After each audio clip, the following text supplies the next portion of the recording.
That was the line that stopped my breath. The cream-colored envelope trembled in my hands, the gold embossing glinting softly in the afternoon light. Elegant, expensive, almost regal. But when I read the names printed on it, it felt like the air around me collapsed. Mr. and Mrs. Daniel Harris. I had been Mrs. Daniel Harris once. For 20 years. Now apparently she was. And according to this invitation, she was the mother of my son. My fingers went numb. I read it again and again, hoping maybe I'd missed something. That maybe it was a mistake, a printer's oversight, some cruel coincidence. But no. My name wasn't there at all. Not as the mother. Not even as a mention. Just gone. The woman who had raised that boy, who had held him through chickenpox and heartbreak and every college rejection letter. Erased with one glossy piece of cardstock. I sat at my kitchen table, surrounded by unopened bills, half-wilted daisies, and the sound of my clock ticking, each second feeling like a hammer against my chest. Before everything fell apart, life used to be simple, or maybe I just thought it was. After my divorce from Daniel, I'd made peace with a smaller life. A rented townhouse on the quieter side of town. A teaching job at the local middle school that didn't pay much but gave me something steady, something mine. Matthew, my son, had been my reason to keep going. He was 24 now, ambitious, kind, too trusting sometimes. He'd gone through the divorce with me, caught between two adults too broken to see how much they were breaking him. But over time we'd healed. We'd built our own rhythm, Sunday dinners at my place, our secret handshake, our long phone calls about his work and his girlfriend, Emily. Emily, she was sweet, thoughtful. She'd bring me flowers on birthdays, hug me like she meant it. I'd always thought she was the one for him. And when Matthew told me they were getting married, I'd cried. Real, happy tears. Mom, he'd said, smiling shyly. I want you to help me plan it. You know, like old times. You've got that eye for detail. I remember that conversation so clearly. The way his hand brushed mine. The way I'd felt proud. Like all the years of single motherhood, the nights of worry, the endless giving, were finally leading to something beautiful. But that was months ago. Somewhere between that day and now, something had changed. Something I hadn't seen. The first clue came quietly, disguised as distance. Matthew had started calling less. Our dinners became phone calls, then texts. Work's been crazy, Mom. Emily's family wants me to spend more time with them. Dad's helping with the venue. He's good at that stuff. Dad. It wasn't unusual for Daniel to get involved. He was a businessman, always controlling, always the one to handle things. But this time it felt different. One Sunday, I drove by his house to drop off a box of Matthew's childhood photos I thought he'd want for the wedding. Baby pictures, his graduation cap, even a crayon drawing he'd made that said me and Mommy. When I knocked, the door opened, and there she was. Claire. Daniel's new wife. She was younger than me by at least 10 years, dressed in crisp white linen, her hair perfectly blown out, her nails painted pale pink. Her smile was polite, the kind that doesn't reach the eyes. Oh, hello, Linda, she said. My name sounded like an afterthought in her mouth. Daniel's not home right now. I'm here for Matthew, I said, holding up the box. Thought he'd want these for the wedding. She glanced at it, then at me. Oh, that's thoughtful. I'll make sure he gets it. She didn't invite me in. Just stood there, like a gatekeeper guarding something that used to be mine. Behind her, I caught a glimpse of the foyer, new furniture, a photo on the wall. It was of Matthew. And them.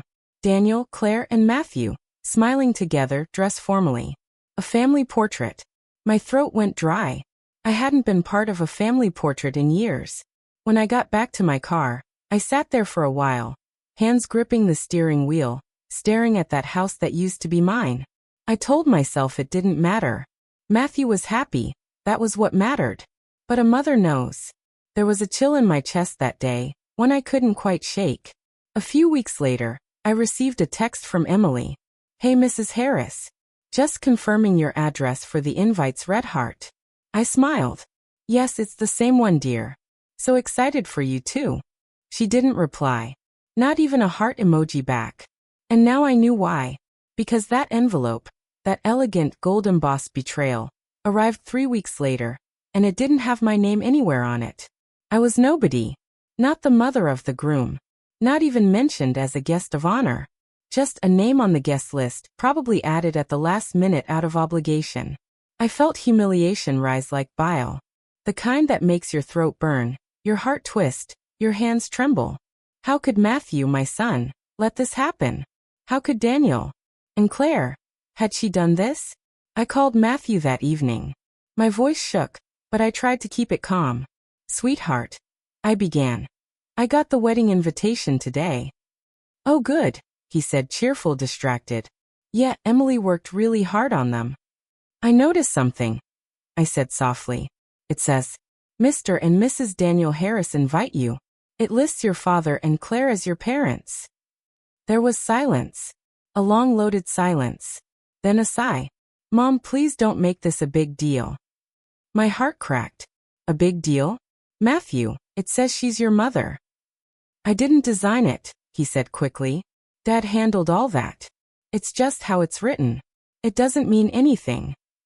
Doesn't mean anything? I whispered. It means everything. He was quiet again. Then softly, Mom, please. I don't want drama before the wedding. Drama. That word, drama, was what he used for me now. Not mom. Not family. Just drama. I hung up before I said something I'd regret. But deep down, I knew something was wrong. This wasn't just about an invitation. It was about erasure. And I was going to find out why. That night, I didn't sleep. Every time I closed my eyes, I saw that invitation. Gold ink, perfect paper, my name missing like it had never belonged there. I sat in bed, phone glowing softly in my hand, scrolling through old pictures of Matthew and me. His first day of school. His 8th birthday, frosting smeared on his cheeks. His college graduation, where I'd screamed his name so loud he'd laughed and told me, Mom, you're embarrassing me. How does a son forget his mother like that? By morning, my sadness had hardened into something colder. I needed to know what was really going on. The next day, I went to see Emily. I told myself it was just to congratulate her, to clear the air. But deep down, I wanted answers. She opened the door looking surprised, nervous even. Oh, Mrs. Harris. Hi, she said, smoothing her hair. Matthew's at work. That's fine, I smiled, holding a small gift bag. Just wanted to drop by. Wedding gift for you early. Oh, that's so sweet, she said. Coméine. Her apartment was warm, cozy, framed pictures of her and Matthew everywhere. But one caught my eye immediately. It was a photo of them with Daniel and Claire at some fancy restaurant, all dressed up, toasting champagne. I tried to hide my reaction. You've all been spending a lot of time together. Emily hesitated. Well, they've helped a lot with the planning. The venue, the flowers, even the catering. Them. I asked softly. Not Matthew and you? She gave a small shrug. Your ex-husband's been very generous. Claire too. She's actually been amazing through all this. Her words stung, but I smiled politely. I'm sure she has. I placed the gift on the table and turned to leave. But before I did, I asked gently, Emily, did you see the invitation before it was printed? She froze. Why? It doesn't have my name on it. Color drained from her face. She opened her mouth, then closed it. I didn't realize. Daniel and Claire handled that part. I nodded slowly. I see. Then, with all the calm I could muster, I said, Congratulations, dear. You'll make a lovely bride. And I walked out before she could say another word. On my way home, my mind kept replaying every conversation I'd had with Daniel since our divorce. He'd always been calculating. Even when we were married, he had a way of twisting things, making me question my own memory, my worth. When we split, he fought dirty. The house, the savings, the joint business we started together, he took control of all of it. I walked away with barely enough to survive, just to be done with him. But one thing he couldn't take from me was Matthew. Or so I thought. I decided to visit the venue. It was bold, maybe even foolish, but I needed to see with my own eyes what they were planning. What part of my son's life I was being erased from. The venue was a countryside estate. Sprawling lawns, white rose arches, crystal chandeliers being hung by men in black uniforms. I stood near the gate, pretending to check my phone, when I spotted Daniel. He looked almost exactly as I remembered, tall, confident, expensive suit. His hair was grayer now, but his arrogance had aged perfectly. And beside him, of course, was Claire. They were walking with the event planner, pointing, laughing. She looped her arm through his, resting her head on his shoulder. The picture of a perfect couple. Then I saw Matthew, walking up behind them, holding a clipboard, smiling. When Daniel placed a hand on his shoulder, I felt something twist in my stomach. That gesture, it wasn't fatherly affection. It was ownership. Something was off. I waited until they went inside before I approached the coordinator. "Hi," I said, trying to sound casual. "I'm Linda Harris. My son's getting married here, Matthew Harris." "Oh, Mrs. Harris," the woman said brightly. "It's a beautiful event your husband and his wife are organizing." My stomach dropped. "My husband?" I repeated quietly. She nodded, oblivious. "Yes, Mr. and Mrs. Harris. They've been very hands-on. Lovely people." I managed a tight smile. "And Matthew? Has he been involved?" "Of course, though he's been letting his parents handle most of the details," she said cheerfully. "They mentioned something about wanting to keep everything in the family, keep the legacy alive." Very touching. Legacy. That word echoed in my head all the way back to the car. I knew Daniel too well. He didn't do anything unless there was money or power involved. And if he was suddenly talking about legacy, it wasn't sentiment, it was business. That night, I went digging. I found Matthew's business website. He'd recently launched a small architecture firm, one that Daniel had supposedly invested in. I scrolled down to the About page. Founded by Matthew Harris, with mentorship and partnership from Daniel Harris, CEO of Harris Development Group. My name wasn't there. Of course it wasn't. Then I saw something else, a section about a family heritage estate trust. A new property investment fund tied to Daniel's company, with Matthew's name on it. I felt the pieces clicking together, cold, sharp, cruel. Daniel wasn't just erasing me for pride. He was erasing me for money. If Matthew's wedding presented Daniel and Claire as the parents, then any legal documentation, photos, public statements, even press coverage, would show that Matthew was under their family umbrella. Not mine. Inheritance. Investments. Reputation. It all made sense now. He was rewriting history, turning my son into a polished reflection of his new life. And I was the stain he wanted removed. I sat in my car outside my dark house, the rain starting to fall, blurring the windshield.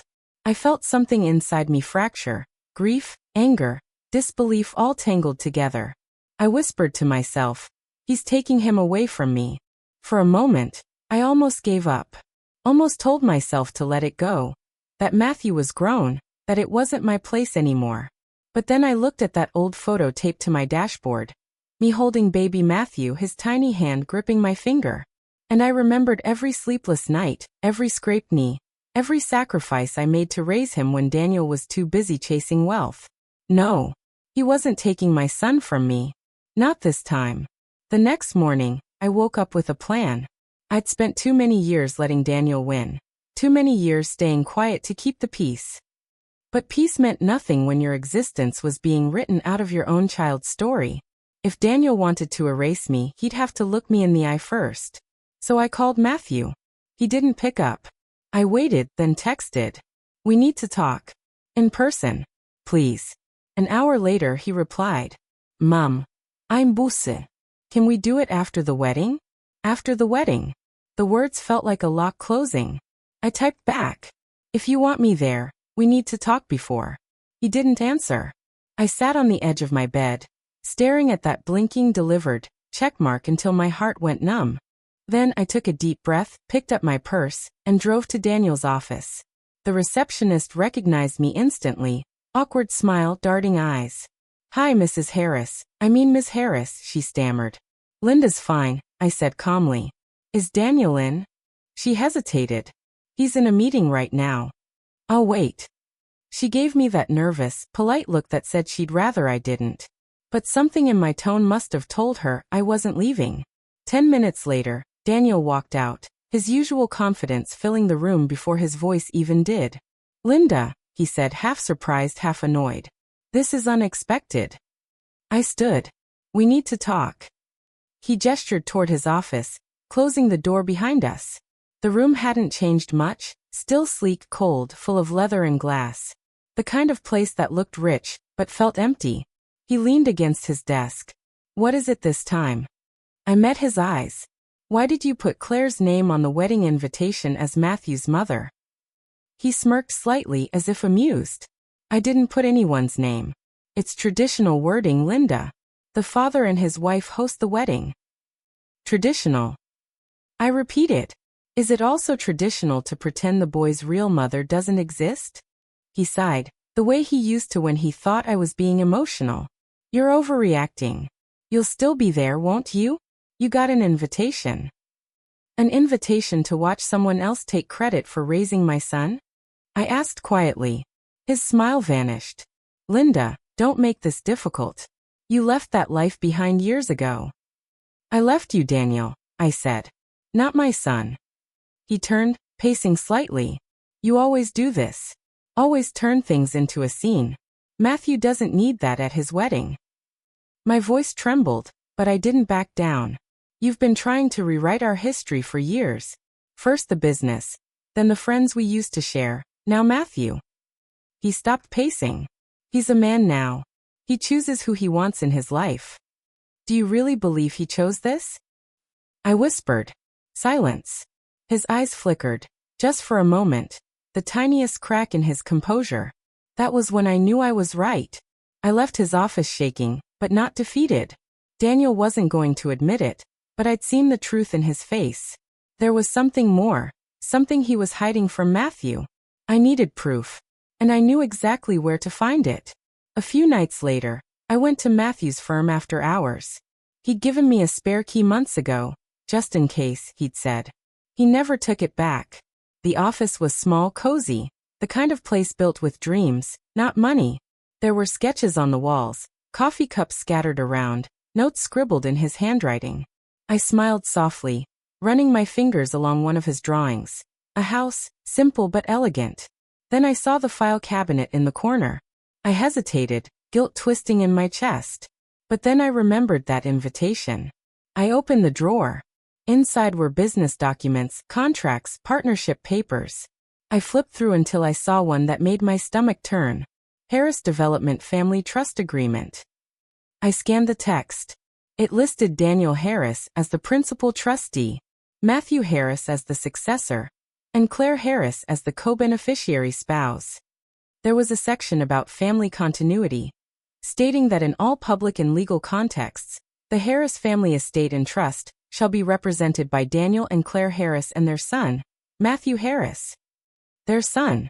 My knees nearly gave out. I read the line again, my vision blurring. They'd written me out. Legally. Publicly. Entirely. It wasn't just about a wedding. It was about legacy, image, inheritance. Everything Daniel cared about. And Matthew, he had no idea.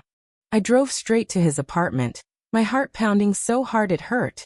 When he opened the door, his eyes widened. Mom, what's going on? I held up the file. We need to talk. Now. He frowned. Where did you get that? Doesn't matter, I said, voice trembling. What matters is that your father's been lying to you. He sighed. Mom, please. Don't mom me right now. I snapped, surprising both of us. Do you even know what's in this? He looked confused, hesitant. It's just a business thing.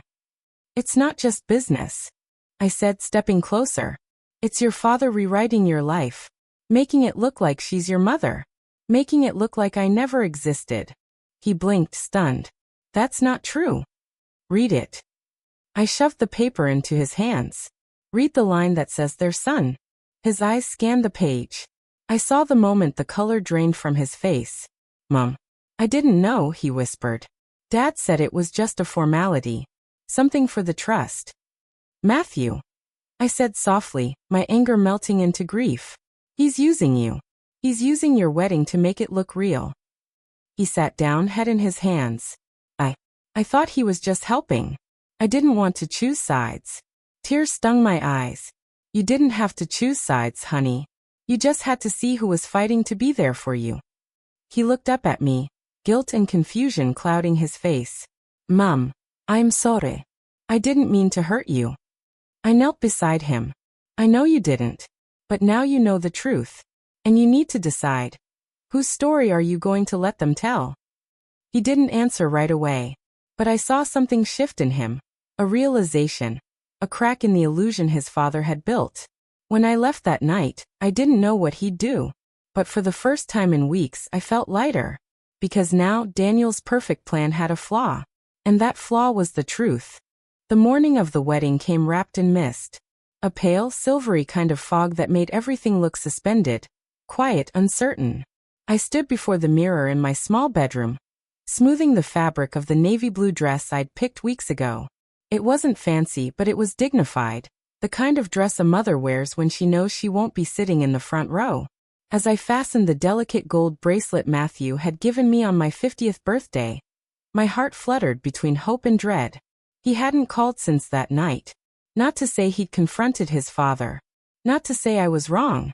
Not even to say he still wanted me there. But I was going anyway. Because no matter how they printed the invitations, I was still his mother. When I arrived at the estate, everything looked like a fairy tale. Rows of white roses. A string quartet tuning softly. Guests in pastel dresses and tailored suits moving like a watercolor painting come to life. And there, at the center of it all, was Daniel. Charming, composed, every inch the host. Claire stood beside him, radiant in pale peach, her hand resting lightly on his arm. I recognized some of the faces in the crowd, old friends, colleagues, people who'd known me once as Mrs. Harris. Some nodded politely, some looked away. I found a seat toward the back. It wasn't marked, of course. No mother of the groom signed for me. Just a chair. The ceremony was about to start when Matthew appeared at the top of the aisle, his suit perfectly pressed, his face pale but calm. He looked so grown up, so heartbreakingly familiar, and yet somehow distant. When our eyes met, just for a moment, I thought I saw something flicker in his expression, remorse maybe. But then he looked away, and the ceremony began. The officiant spoke softly about love, commitment, and unity. I tried to listen, but my heart was elsewhere, tangled between past and present. Every vow reminded me of the promises Daniel had once made to me. Every smile on Claire's face felt like a performance. When it was over, the crowd erupted in applause. Cameras flashed. Matthew and Emily kissed radiant. Then came the family photos. I stayed in my seat. From a distance, I watched as Daniel and Claire stood proudly beside Matthew and Emily, arms around them, laughter bright and practiced. I watched as the photographer called out, "Okay, now let's have the parents of the groom." And they stepped forward. Just them. My hands clenched in my lap. My throat burned. But before I could turn away, I heard a voice cut through the chatter. Wait. It was Matthew. He turned to the photographer, then looked at the crowd. His voice shook slightly, but it carried. My mother isn't in the picture. A ripple of confusion moved through the guests. Daniel's smile froze. Claire blinked, trying to recover her poise. "Sweetheart," she said gently, "we can take one with her later." "No," he said louder this time. "She belongs in this one." The silence that followed felt heavy, like a held breath. All eyes turned to me. I froze where I sat, unsure if I should move, unsure if this was real. Then Matthew held out his hand. "Mom," he said softly, "please come here." It felt like walking through water, slow, dreamlike, every step trembling with disbelief. When I reached him, he took my hand. His grip was warm, steady. Daniel's jaw tightened. "Matthew, this isn't necessary." "Yes, it is," my son said firmly. That he turned to the photographer. "This is my mother, Linda Harris. She raised me. She's part of this family, no matter what anyone prints on paper." For a long second, no one spoke. Then the photographer nodded quietly. "Of course." The camera clicked. Once. Twice. And in that small, fragile moment, standing between the son I raised and the man who tried to erase me, I felt something inside me break free. I didn't smile for the photo. Not fully. But my eyes did. Because finally, the truth was in the frame. After the photos, the reception began. Champagne, laughter, music that felt too cheerful for how tense the air had become. I found a quiet corner near the garden, sipping water instead of wine. That's when Daniel approached. He didn't bother smiling this time. "That little stunt was uncalled for," he said under his breath. I turned to face him, calm but steady. "You mean the truth?" He scoffed. "You've embarrassed yourself. That's all you accomplished." "Funny," I said softly, because for once, I didn't feel embarrassed at all. He leaned closer. "You've always been dramatic, Linda. Always desperate for attention." I smiled faintly. If wanting my son to know who his real mother is makes me desperate, then so be it. He started to respond, but I stopped him. "You've spent your whole life trying to build something perfect, Daniel. A perfect business. A perfect image. A perfect family." I met his eyes. "But you can't build anything real on a lie.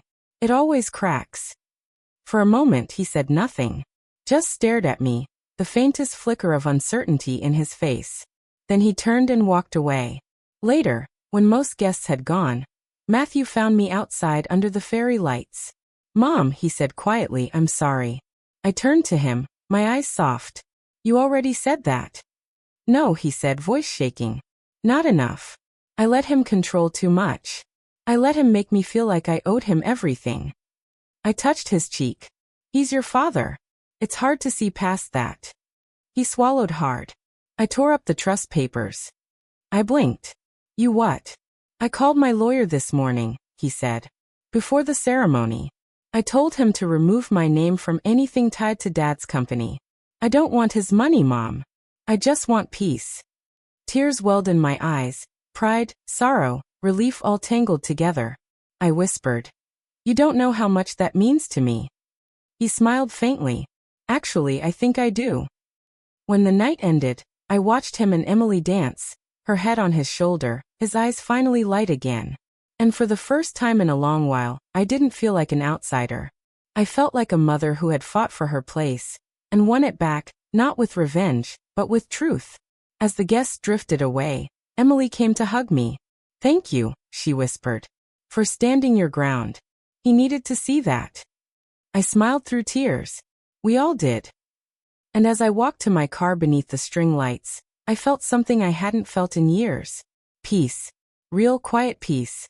The next morning, sunlight spilled across my kitchen table, soft and golden, the kind of light that makes everything look a little bit more forgiving.